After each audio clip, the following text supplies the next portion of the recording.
আসসালামু আলাইকুম। টুকরা কাপড় দিয়ে অ্যাপ্লিক ডিজাইনের বেবি ড্রেসটি তৈরি করতে পারবে খুব সহজে এবং অল্প সময়ে। তো এই ড্রেসটি তোমাদের কাছে কেমন লেগেছে অবশ্যই কমেন্টে জানাবে। আর এই ড্রেসটি কাজ শিখতে হলে অবশ্যই পুরো ভিডিওটি না টেনে দেখতে হবে। তো দেখো এই যে এখানে আমি 3 পিসের টুকরা কাপড়টা নিয়েছি। নিচেরটা ছিল সালোয়ার কাপড় আর এটা ছিল জামার কাপড়। এটা হলো জয়পুরি 3 পিসের কাপড়। তো এখানে আমার টোটাল 13 ইঞ্চি লম্বা ছিল এবং 9 ইঞ্চি চওড়া কাপড় ছিল। এটা কিন্তু সাইড থেকে বাস ছিল। এটাকে সঠিক মাপ দেওয়ার জন্য আমি মাঝে যে গোলাপি একটি অংশ ছিল এটাকে একদম অর্ধেতে মার্ক করব, যাতে করে একদম এটা মিডিল পয়েন্টে পড়ে। তো অতটুকু মার্ক করে সাইডের কাপড়টুকু যতটুকু সোজা হবে অতটুকু রাখবো। তো আমার এখানে 7 ইঞ্চি টিকেছিল। তো এই যে একদম মাঝ বরাবর একটা পয়েন্ট করে নিলাম আর সাইড থেকে 1.5 ইঞ্চিতে পয়েন্ট করে নিলাম। তো এই অ্যাপ্লিকের ডিজাইনটা যদি তোমরা আরেকটু চওড়া করতে চাও তাহলে অবশ্যই 2 ইঞ্চি নিবে।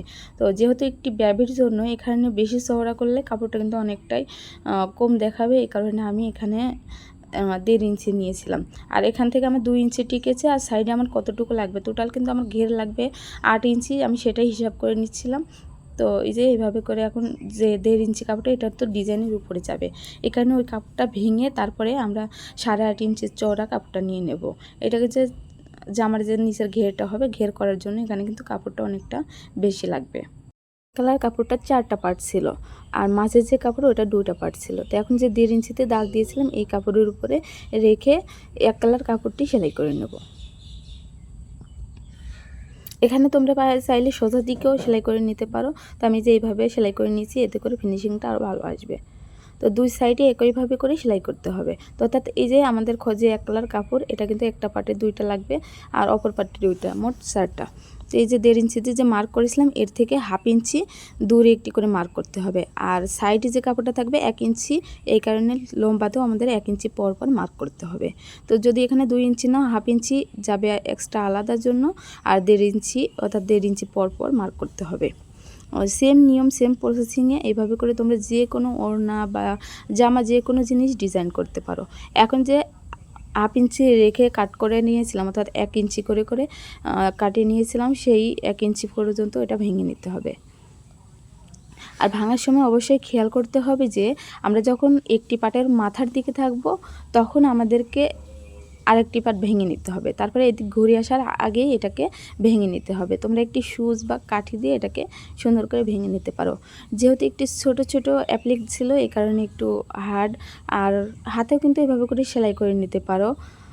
আর বড় করলে কিন্তু আরও সহজে করা যাবে। আর এই অ্যাপ্লিক ডিজাইনের একটি ওড়না আছে, ওড়নাটা অনেক অনেক তোমরা ভালোবাসা দিয়েছো, সেই কারণে আমি আজকে এই অ্যাপ্লিক ডিজাইনের বাচ্চাদের ড্রেসটি তৈরি করে দেখালাম। তো যে ডিজাইনটা তৈরি করা হয়ে গেছে, এখন এই সেলাইটা আমি খুলে নেবো। আর এই সেলাইটার কারণে খারাপ দেখা যাচ্ছিলো, এই কারণে সেলাইটা খুলে নিলাম। তোমরা অবশ্যই সেলাইটা রাখলে কিন্তু রাখতে পারো। তো 2টা পার্টে একইভাবে করে নিয়েছি। এখন একদম মাছ পয়েন্টে এটাকে ভাঁজ দিয়ে দেবো। আর উপরে যে আমি 1 ইঞ্চি এটা বাড়তি নিয়েছি ওটা ভাঙার জন্য।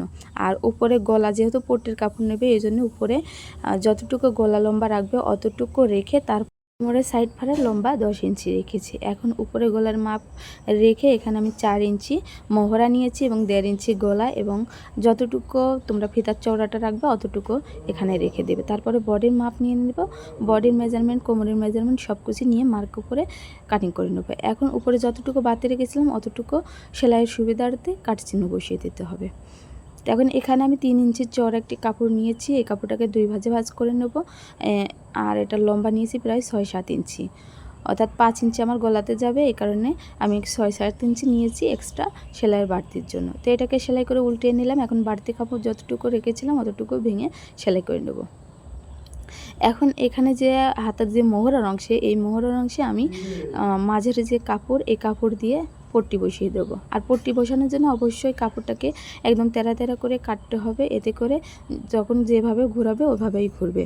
এখন এটা উল্টা সাইডে সেলাই করে নেব। সেলাই করার পরে এটার বাড়তি কাপড়টুকু কেটে নেব, কেটে নিয়ে এটা সামনের দিকে ভাঁজ দিতে হবে। আর অবশ্যই বাড়তি কাপড়টা কেটে নিতে হবে, নাহলে কিন্তু ফিনিশিং ভালো আসবে না।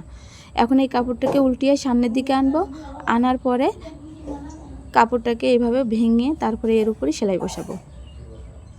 তো প্রত্যেকটা মোহরার অংশে এভাবে করে পট্টি বসিয়ে নিতে হবে। আমি অফ ক্যামেরায় সবগুলো পট্টি বসিয়ে নিয়েছি।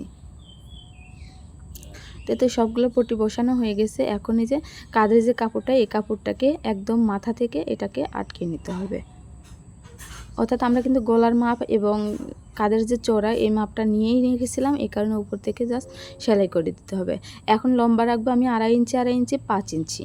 তো 200তে একটু বাড়তি নিলাম, সেলাইয়ের কারণে ওটা কিন্তু অনেক সময় ছোটো হয়ে যায়, এই কারণে 5 ইঞ্চি 200টা লম্বা রেখে মার্ক করে নিলাম। এখন অপর পাটটি এই দাগের উপরে বসিয়ে দিতে হবে, বসিয়ে সেলাই করে নিলাম।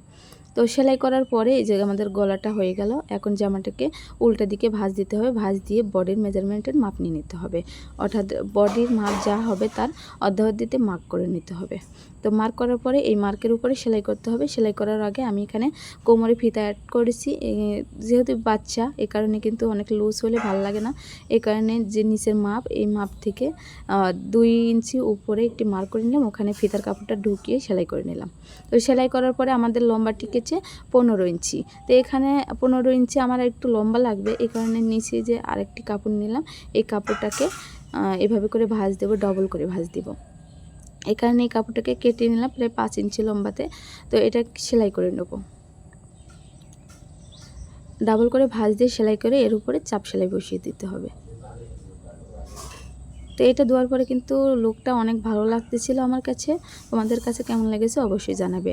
আর এখন সাইডটিকে সুন্দর করে ভেঙে নিতে হবে। ভেঙে নেওয়ার পরে একটি চক দিয়ে এর উপরে মার্ক করে দিতে হবে, এতে করে সেলাইয়ের সময় কিন্তু অনেক সুবিধা হবে।